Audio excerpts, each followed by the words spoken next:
যানজটের শহর ঢাকার বাসিন্দাদের জন্য আশীর্বাদ হয়ে এসেছিল মেট্রো রেল। তবে দুর্বৃত্তদের তাণ্ডবে সাময়িকভাবে সেই আশীর্বাদ থেকে আপাতত বঞ্চিত নগরবাসী। সরকারি চাকুরিতে কোটা সংস্কারের দাবিতে শিক্ষার্থীদের ডাকা আন্দোলনের সুযোগ নিয়ে রাজধানীর বিভিন্ন গুরুত্বপূর্ণ রাষ্ট্রীয় স্থাপনায় হামলা চালিয়েছে দুর্বৃত্তরা। বাদ যায়নি মেট্রো রেল। মেট্রো রেলের ফার্মগেট সহ কাজীপাড়া ও মিরপুর 10 স্টেশনে হামলা চালালে মিরপুর 10 স্টেশনের শতভাগ আর কাজীপাড়া স্টেশনের 60% ক্ষতিগ্রস্ত হয়।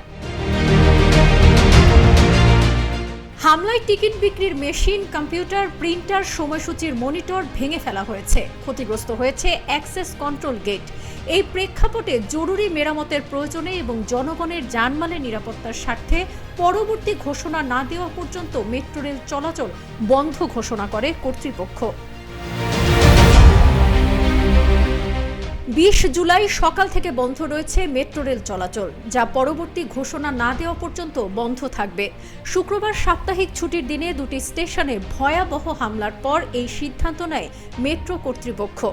রবিবার মেট্রো রেল পরিচালনাকারী প্রতিষ্ঠান DTMCL এর চেয়ারম্যান MAN সিদ্দিক জানান, মেট্রো রেল চলাচল কবে থেকে শুরু হবে সেটি জানতে 1 সপ্তাহ অপেক্ষা করতে হবে। এর আগে শনিবার তিনি জানান, দুর্বৃত্তদের হামলায় ক্ষতিগ্রস্ত মেট্রো রেলের মিরপুর 10 এবং কাজীপাড়ার স্টেশন চালু হতে অন্তত 1 বছর লাগবে।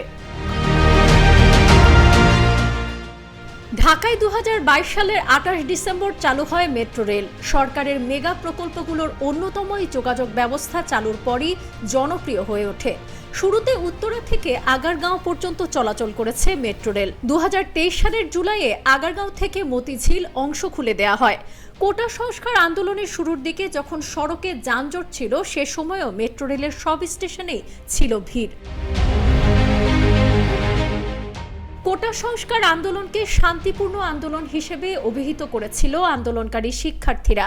তারা বলেছিল যে তারা শান্তিপূর্ণ আন্দোলন করবে, কোনো অবস্থাতেই এই আন্দোলনকে সহিংসতার পথে যেতে দেবে না। তাদের পক্ষ থেকে সুস্পষ্টভাবে বলা হয়েছিল এই আন্দোলন কোনো ভাঙচুর ও অগ্নি সন্ত্রাসের পথে যাবে না।